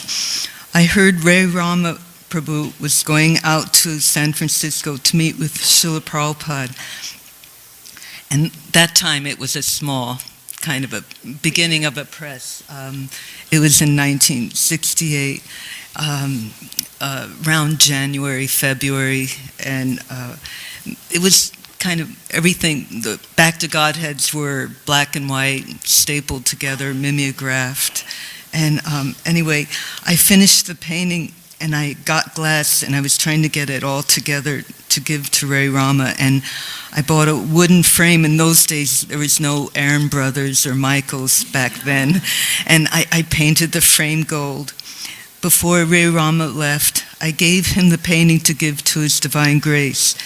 He was away for about 2 weeks. When he came back, I anxiously wanted to know if Srila Prabhupada liked the painting. Ray Rama said Srila Prabhupada immediately had it hung up over his bed. I was so happy beyond words. I mean, Prabhupada, way from the beginning, he was always so encouraging and kind. And so one of my first services was to help do oil paintings for other temples who really needed devotional art to adorn their walls. There was no art, just Brijbasi prints. And I remember when I was still living at home, I used to go every summer away. We lived in Manhattan at the time, and I would always go away for the summer to be in the country, which I really loved, being with nature. But I said to my family, I really want to go to Boston. That's where Jadharani was, and I want to paint oil paintings with her for other temples. So they were really, really surprised. But I went up there, and I started painting with Jadharani and one or two other devotees. And we were painting in the basement in Glenville Avenue. It was before North Beacon. And it was in the basement. There was no windows. And it was like so intense. I mean, I was 17 at that point. And there was no ventilation. There was, I can't remember if there was mice. I don't know. I was thinking either you might know. There was mice. I couldn't remember if it was mice or rats. But the basement and the fumes, and Jadharani got a collapsed lung. Yes, I was going to say that. Wiped her out for almost a year. We painted and we slept there. It was really... so by the time I left, after the summer to go home, to go back to school, I felt like 80 years old. I was like, I wasn't used to that. But it was very, very relishable being able to paint together. But at that point, I can't remember the timing, when Srila Prabhupada heard Jadharani had a collapsed lung, he instructed that there had to be a brahmacharini ashram around the corner from the temple, and that's where we set up painting then. And 69, and 68. I can't. I wasn't sure of the timing. Go to Hawaii to recuperate. Oh, anyway, we were at this ashram, and it was like, wow, there's windows, I mean, we were ecstatic. There was no furniture, and, it was really so much easier to paint. But anyway, that was one of my first services, was to help with the oil paintings for other temples. And Srila Prabhupada wrote me a letter because I had told him that was my service. And I'll just read it. Please accept my blessings. I thank you so much for your letter dated February 10th, 1969, and I have noted the contents with pleasure. I am pleased to note that you are painting nicely, so go on improving your abilities because we will require so many paintings for our temples. You may paint pictures of Guru Maharaj, me, Bhaktivinoda Thakur, Gaur Kishore, Panchatattva, Sankirtan, etc. We have immense work to be done, so you become expert painter. That will engladden me, and it will be a great benefit to all society. thanking you once more for your letter. I hope this will meet you in good health. And I was so happy to receive it because I had already done those paintings already, and I just continued on. But that's it. Hare Krishna. So, since you mentioned helping Jadharani in the early days, I just want to share two of my most favorite, I've always said these, so you've heard them before, but they never get old. These are my favorite Jadharani pastimes, two really quick ones. Jadharani and Arundhati, that was Pradyumna's wife. Pradyumna, our Sanskrit editor. They used to take turns going up to Prabhupada's quarters together, but they would take turns asking him very interesting questions. One day was Jadharani's day, one day it was Arundhati's day. So Arundhati was a little shy, and they were both in Prabhupada's quarters when Jadharani said, Srila Prabhupada, Arundhati has a question for you. She wants to know if you can hear Krishna's flute. And Srila Prabhupada closed his eyes. This is right out of her book, past her memoirs. Srila Prabhupada closed his eyes, and it was so obvious he was entering a trance. And time just stood still. And it might have just been a second later, or it might have been longer, because when time stops, but when he opened his eyes, he started looking at them again and said, yes, why not? This was in Boston. Srila Prabhupada, our Srila Prabhupada, hears what the gopis hear. Krishna playing his flute. That's our Srila Prabhupada. And the other really nectar pastime that I love telling from Jadharani's little, from her memoirs to be published soon, is one day she has to paint a painting of Krishna as a young cowherd boy with Mother Yasoda dressing him and so on, and she had no idea what Krishna's dhoti is supposed to look like. And she had taken a picture of brahmachari dhotis and showed it to Srila Prabhupada and said, is this the way I should paint Krishna? And Srila Prabhupada said, no. And then Srila Prabhupada stood up and went to his armoire and took out a fresh dhoti. Of course, he's wearing his sannyas, beautiful golden dhoti. But he takes a dhoti from his armoire and starts fastening it around himself in a totally unique, amazing way. And Jadharani's jaw is like hitting the floor, like, what's happening here? Prabhupada is like modeling for me. And she was just stunned. And when Srila Prabhupada finished, he took a second piece of cloth dhoti, the kind that you would wear around your shoulder, and he wrapped it in a different way as a sash. And he said, this is exactly how Mother Yashoda dresses Krishna. Now, how would he know that? Think about that. So, Jadharani is just like in ecstasy and dumbfounded, and then she realized she hadn't been paying attention and taking notes from the perspective of being an artist who's going to paint this. And she said, Srila Prabhupada, could you do that again? He took everything off and did it again. And that's how our artists learned how to paint the transcendental dress of child Krishna in Goloka Vrindavan. Hare Krishna. That's our Prabhupada. Hare Krishna. We should let everyone ask questions now, right? We only have a half an hour left before lunch. We should take questions. And just whoever you're asking a question, just, if you know who you want to answer it, say it. Otherwise, whoever has the answer will say it. I would like to add to the mystique of Srila Prabhupada knowing everything. I was in his room upstairs here cleaning, and he asked me to make a wig for Krishna.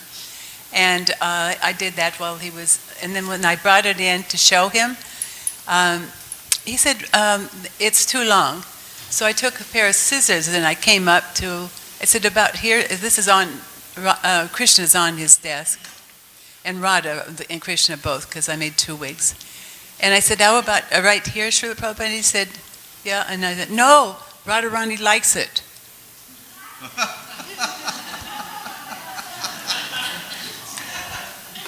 So you never cut any? I didn't cut it.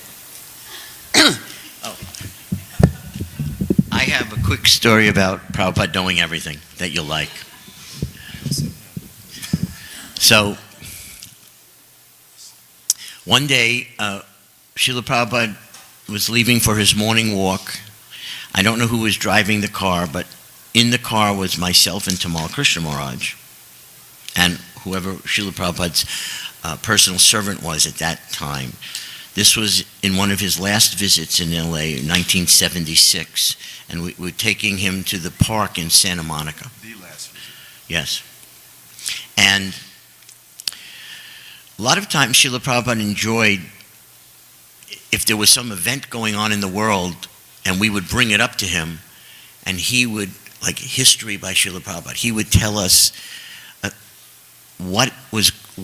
he would react to the news in a way that no one in the world could even imagine that that's how you should react or see things.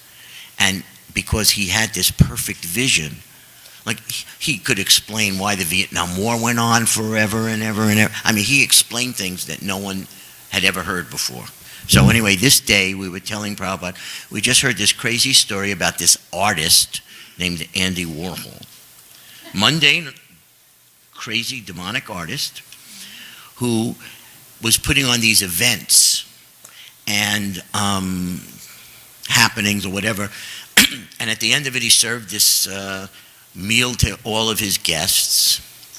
And it later came out, this was in the New York Times, that the food that he had served, he had acquired from an abortion clinic. And he served fetus as meat to his guests because he was into shock and outrage and demonic things. So I told Prabhupada this story, and I was expecting a certain reaction to start hearing about the demons and this and that. And we all, I'm sure, had these expectations. So Srila Prabhupada instead surprised me and said, yes. Later in Kali Yuga, they haven't learned yet, but later in Kali Yuga, they will learn that that is the tastiest of all the meats. So we're like stunned. We're in the car that Prabhupada could say that. And I'm thinking, Prabhupada has never tasted, or hasn't even, there's no idea what meat tastes like. There's no way Prabhupada could, how does he know? I was just like, my mind was spinning like, this is unbelievable that he could say that and know that. What does that do with the article? It's about how he knows everything. Just kidding. It's okay, you can keep poking. So, I said, Prabhupada, you know everything. And then I blurted out, and you put everything that you know in your books. You can see the future. Because he was talking about one day later on in Kali Yuga, they're going to learn about this. They're going to be like, cannibalism is going to, eating aborted fetus. It's in the Bhagavatam. It's going to, so I was saying, Prabhupada, you know everything, and you write in your purports in a way that's not just for our time, but for the future. And that's when Srila Prabhupada told us, again, something about his books, which these artists have to paint for. He said, yes, my books will be the law books for the next 10,000 years. He said that right in that car, and then he said, and that is why I can't be disturbed when I'm writing, because I have to concentrate on each and every word, so that it is for now, but it will also be relevant for 10,000 years. So that's Prabhupada's books, that he allowed these personalities to paint and add their artwork into. It's incredible. I just want to make one comment myself, and that before other comments, that art transcends language. So no matter what language the book is in, just by looking at the art, one develops an experience, has an experience. And for myself, when I got Back to Godhead back in April of 1971, there was a picture of Krishna on the cover. I only read what was on the cover. And 3 days later, I was living in a temple.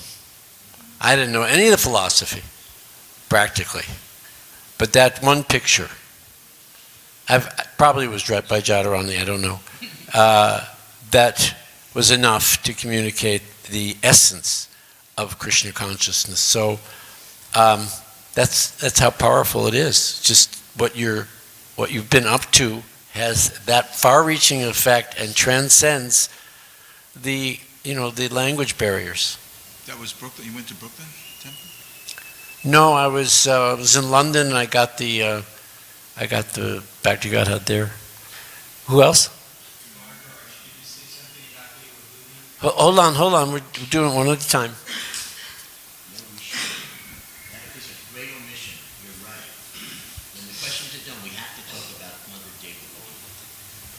We have a lot more to talk about. We're going to have a brief session this afternoon, and then tomorrow morning and tomorrow afternoon we are fortunate enough to have more time. There's a lot of other questions and issues that we want to see the artists discuss. For example, now that Srila Prabhupada is no longer with us, how do we know that the paintings are bona fide?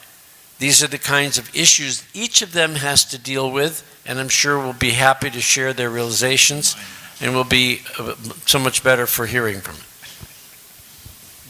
I just have a question, but I got to first state something before I give the question. I was told that there is a devotee from Italy whose father was a very, very famous non-devotee painter, and that he died and left a huge fortune to his son, and that his son has been buying up ISKCON paintings, and he's created a museum in Italy and another one at the Belgium. College in Belgium. And so the question is, anyone trying to do something like that here in the United States? A devotee museum where people can actually see transcendental art.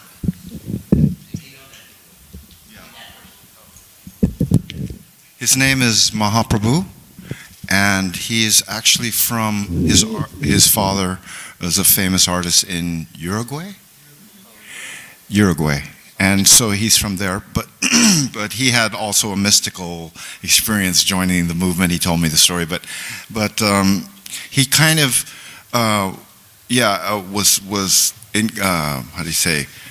conserving his father's work as one big piece and selling parts off, and the money that he was gaining, he would offer to the temple. And then after some time, he started to do this kind of preservation of buying and helping the art.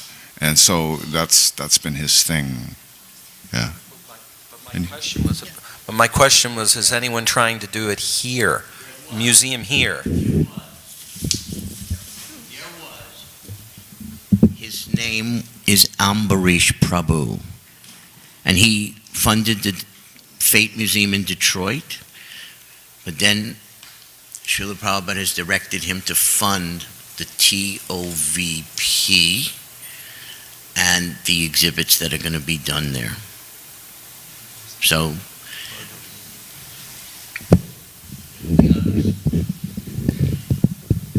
What is your name, Prabhu? Yes, Shyamakunda. Thank you for asking that question. I think Sringananda Prabhu has made a reference at the beginning of his introduction that there is now an effort with which I am engaged. Part of my work these days and focus is creating a transcendental art collective that will not only produce a plethora of transcendental art, and you know, when I say that, it's not just about paintings, it's about every aspect of visual art and other types of art, performance art. And this collective has its working title, or its present name, suggested name, is Art Center for Transcendence. And this is actually more or less an order that Srila Prabhupada had given to myself, that a great society of artists should be taught, and the next generation of transcendental artists should be created, so that this transcendental art will not only continue to be made, but to proliferate throughout the world. And part of it is, as Rameshwar Prabhu has mentioned, is the idea of creating these exhibitions. So it's not just a matter of buying up art and taking it on tour or displaying it somewhere. It's really an expanded idea that there will be a kind of a world arts center that will eventually be the excellent art school / production studio, and it will have its own. It will have its own great grand galleries and performance centers, and so this vision, it was and continues to be Srila Prabhupada's great vision for the world. And I have to say that this order or this request was made of myself, even in the last days of Srila Prabhupada's stay with us on earth and in Vrindavan. And one of the first objectives of such a collective and such a community of creatives is to establish an exhibition in Washington, D.C. And this was very, very specific. Srila Prabhupada had repeatedly asked and requested that such an exhibition would be built in Washington, D.C. He said it would have profound influence on the world culture and all important government institutions. So that's a long answer to your question. So as I said, there is an effort now to build such a community of transcendental creatives, and it'll be right here, as it was before. Thank you. My name is Alarka. I have a question. Who painted the picture on the Reservoir of Pleasure? Does anyone know? Srimati Jadharani Devi. Thank you. And one other thing is that when I first joined on Henry Street, I started working in the art department, and Gunamai was there. Yeah, I thought so. And so I just wanted to mention that she was also an artist. And She's a great artist. yeah. And you should come back and join his institute. Thank you. But yeah, I didn't last there because I was just too impatient to sit there all day. So I had to get out on Sankirtan. But You're whatever. welcome back. Thank you. Gunamai. And Gunamai too. You were there in Boston too. Yeah. You were not in Boston? I wasn't there very long. Oops. Whoa. No, I wasn't there very long. I think I went back to Canada or something. Can I ask a question? And I don't know if somebody's already asked this already because I had to leave for a few minutes. He was mentioning there was 150 paintings done. You said that there was 150 paintings. I don't know how many paintings, has anybody's ever taken account of how many paintings were done and where all these paintings are. I'm sorry, what? Yes.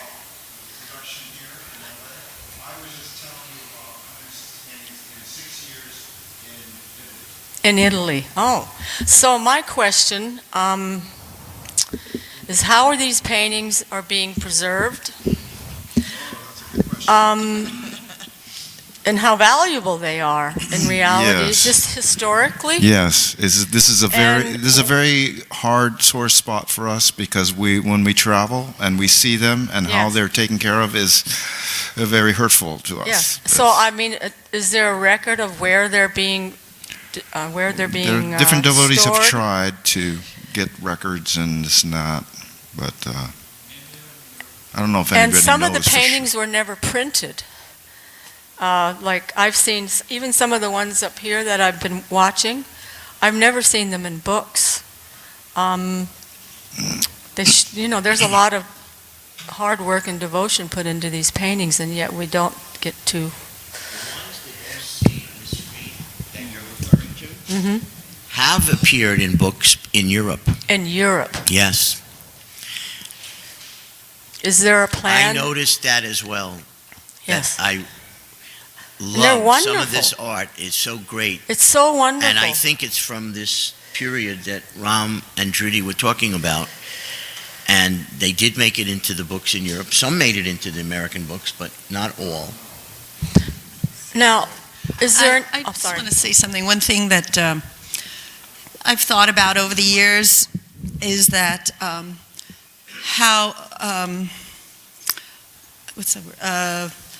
what a visionary Srila Prabhupada was, and although he had his interests in his mission were in so many things, a huge energy and effort was put into the arts, was put into those paintings, even those early paintings. Why, when they had barely a center or two, he had Jadharani paint. He developed an art department, an art movement, actually.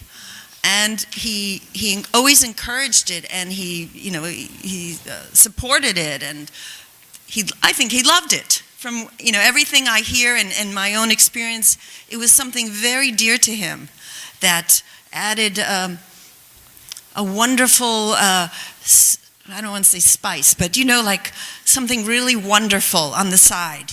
Like art is beautiful, and sometimes people, those that are sensitive to it, which I think Srila Prabhupada was, they have a love for it and they respond to it. And he encouraged that. And unfortunately, when he left, it slowly started to dissipate. That's how I felt.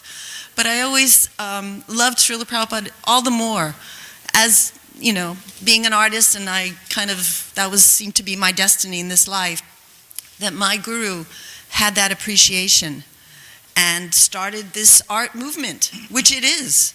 It is unique, and he started it. And it would be a great shame if it evaporated. And as you're speaking, yes, a lot of paintings are missing. They're missing, and also It's I'm a wondering if heartbreak. they're being properly stored and why they are not being displayed, either Yes. physically or on some website where people can benefit from those paintings. Because it seems a big, huge waste. I've got a website. I just want to read a quote about this. Again, it's in Radharani's memoirs, but it's so appropriate to this conversation. This is from Boston Conversation in 1969, and Srila Prabhupada said, "Our Vaishnav religion is so vast that we can supply millions of pictures and hundreds and thousands of literary contributions. In the Christian religion, they have got pictures like the crucifixion and a few others. In the Buddhist religion, they have got the picture of Lord Buddha. In the Mohammedan religion, they have got pictures of Mecca, Medina, and I do not know what the picture is in the Jewish religion. But as far as our Krishna consciousness is concerned, we can supply millions of pictures of Krishna, Vishnu, their multi-incarnations, and their transcendental pastimes." That's Prabhupada's vision. Their work is not done because he disappeared. It's just begun. Their work is just begun. I agree. Can I say one thing? I think, I just want to speak, okay. Speaking to the Just,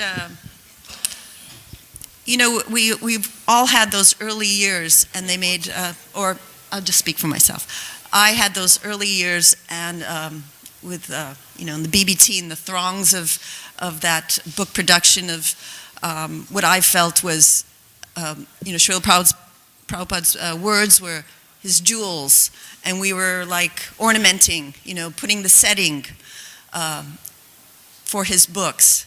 And we were a team, and it was a very personal, and even though we didn't see him so often, or it wasn't always direct, but it felt so strongly that we were on his team, and we couldn't let him down, and it was just very significant. I totally lost the point that I wanted to make before. Lost it. Sorry, but that was a good point too. I just want to mention that this afternoon we're going to be talking further. One of the issues we're going to talk about is the difference between philosophical paintings and paintings of pastimes, for example. The program on the outside is different from the printed program. That program says at 3 o'clock everyone's supposed to go in this big Harinam in Culver City. I don't know if that's... I'm not sure about after lunch if we're coming back or it starts again tomorrow. Yeah, we're coming back here after lunch. Okay.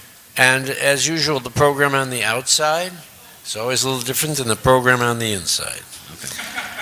So, and artists, an artist's way is always very serendipitous and creative.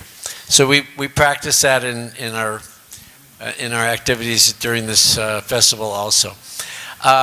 We have about 4 questions, and we have about 7 or 8 minutes. So we're going to try and handle them in order, but save them for after when you come back. Don't miss the afternoon session. And tomorrow we're going to be presenting some issues and topics that are going to be even more interesting in some ways, because there are going to be differences of opinion about things. So this is just the warm-up for this afternoon and tomorrow. What's the afternoon session? 2 o'clock. 2:15. What does it say outside? 3.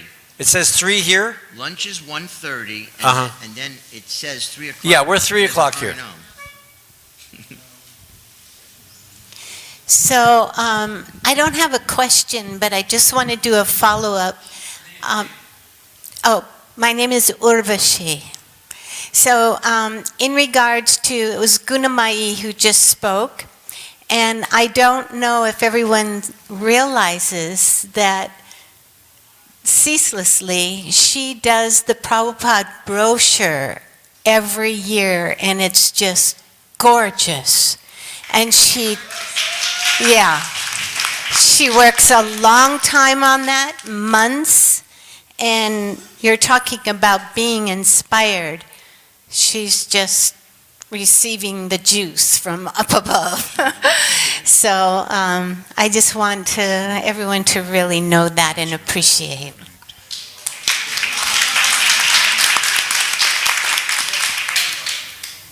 You were next. So, I think I introduced myself already, but Jamal is my name. So a few of you had described. Okay.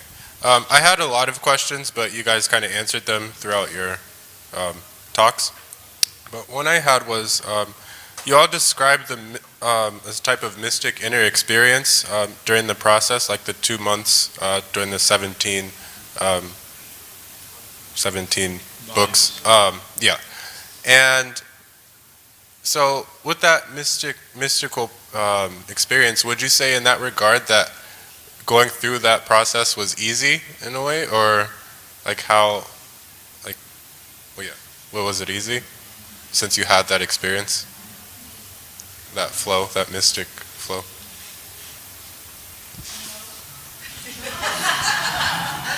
What was, I didn't understand the question. I don't think it would be amazing if it was easy.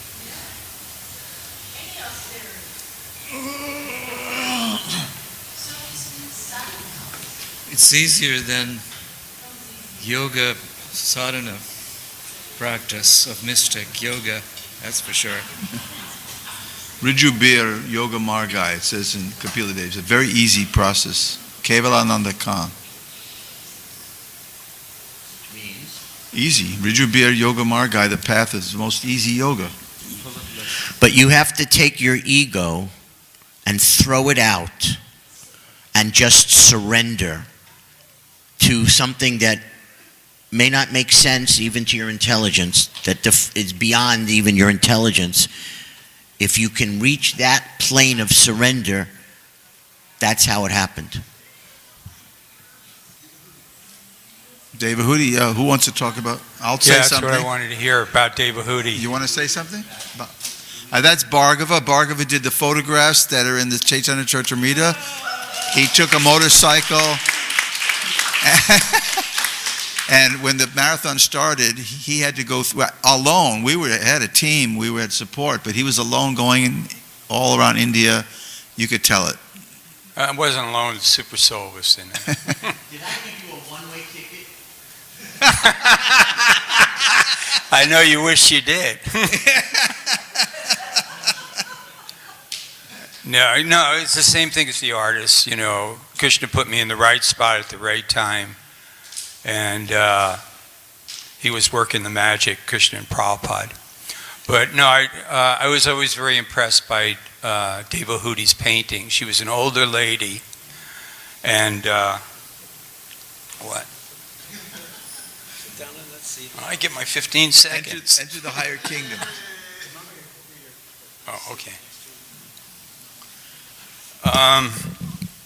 She was an amazing artist. If you go up into Prabhupada's room, you'll see some of her work. I'm sure Srimati knows her work really well. And she was just an amazing artist. So I guess she got blown away by the friendly fire of ISKCON bad management, but she was a great artist. I knew Pushkar would appreciate that. And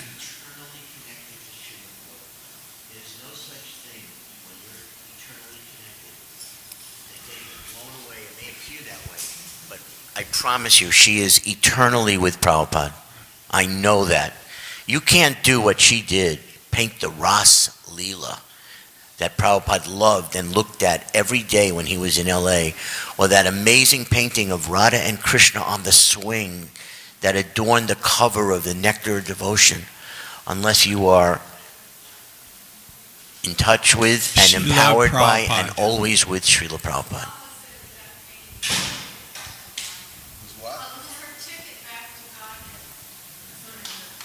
Well, then there it is. And her Anyway, daughter Guna became a Maishi gets devotee some too. credit. Guna Mai's talking. She should get credit. When I joined here in 70, she had a big painting of Krishna Arjuna chariot. We don't know what happened to it. If anyone knows, but it was quite inspiring. And she also painted some Krishna, or 10th canto painting, at least one. So, one. Krishna with Balaram is pounding Pralambasura. Nice painting. I came to the Boston Temple, and there were 3 devotees painting, and that was Murlidhar, excellent painter, very quiet, and Bardraj and Jadharani, and Bardraj was working on the painting of Salva, and what really impressed me was that he stopped painting and he would rather talk to me about Krishna. That really impressed me, because artists, they can get very absorbed in my art. And that very much impressed me. It was a tiny little room. It was a tiny little room that they sat in and worked, and this is before Parikit came. And then Parikit came, and very sweet devotee, very nice devotee. Also became very expert. And he's done the background art for The Lion King. He's been working for Disney for many years. So, but it was very impressive. And Bardraj, it'd have to pull him back out of Sankirtan, because he would rather chant and preach than paint. So that's, I always have good feelings for those devotees who were there. Kanchanbala, her husband Madhusudan, he helped make me a devotee too. So it was a very rare and beautiful crew of devotees that worked out of the original ISKCON press. And nobody mentioned how cold those showers were in Boston when we didn't have enough money to pay for fuel. And worst of all about those showers, they dribbled. They would dribble. It wasn't like you get in a cold blast and you get through it. Huh? Yeah, we burned a lot of karma there. Well, we'd like to invite Bhargava this afternoon at 3 to come join us. At 3 o'clock, we'll all reconvene. Everyone agreeable? Yes. So there's a lot more nectar, and want to thank everybody for coming, and please return for some 90 more minutes today, and we'll continue, of course, tomorrow. Hare Krishna. Maybe you'll say something about Devahudi and later on. Nice to see you, Rukmini. Nice to see you.